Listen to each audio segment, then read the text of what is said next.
ఏపీలో ప్రస్తుతం ఎక్కడ చూసినా ఎన్నికల గురించే టాక్ వినిపిస్తోంది. త్వరలో జరగబోయే ఎన్నికల్లో గెలుపు తమ ఖాతాలో వేసుకోవడానికి అధికార ప్రతిపక్ష పార్టీలు ఇప్పటి నుంచే వ్యూహాలు రచిస్తున్నాయి. అధికార పార్టీ తాము చేసిన అభివృద్ధి సంక్షేమ పథకాలు ప్రజల్లోకి తీసుకువెళ్తూ మరో ఛాన్స్ ఇవ్వాలని కోరుతోంది.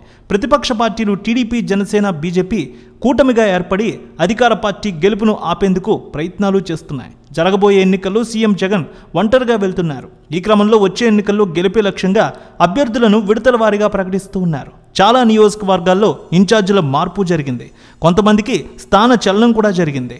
ఆంధ్రప్రదేశ్లో త్వరలో అసెంబ్లీ, పార్లమెంట్ ఎన్నికలు జరగబోతున్నాయి. సార్వత్రిక ఎన్నికల్లో 175 స్థానాల్లో గెలిపే లక్ష్యంగా అధికార పార్టీ వైసీపీ వ్యూహాలు రచిస్తోంది. గడప గడపకు మన ప్రభుత్వం అనే కార్యక్రమం ద్వారా ఇప్పటి వరకు ఏపీలో తాము చేసిన అభివృద్ధి పనులు, సంక్షేమ పథకాల గురించి ఓటర్లకు వివరిస్తూ ముందుకు సాగుతున్నారు.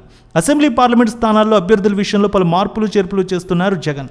దీనికి సంబంధించి పలు జాబితాలు కూడా విడుదల చేశారు. ఇప్పటికే 11 జాబితాలు వచ్చాయి. తాజాగా 12వ జాబితా కూడా రిలీజ్ అయింది. ఈ జాబితాలో 2 అసెంబ్లీ నియోజకవర్గాలకు ఇన్ఛార్జీలను తాజాగా ప్రకటించారు. మంగళవారం సాయంత్రం అధిష్టానం ఒక ప్రకటన చేసింది.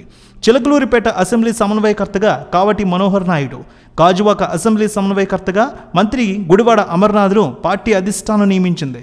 ఏపీ సీఎం వైఎస్ఆర్సీపీ రాష్ట్ర అధ్యక్షుడు వైఎస్ జగన్ ఆదేశాల మేరకు వీరిని ఎంపిక చేశారు. అలాగే కర్నూలు మేయర్గా సత్యనారాయణమ్మను ఎంపిక చేశారు.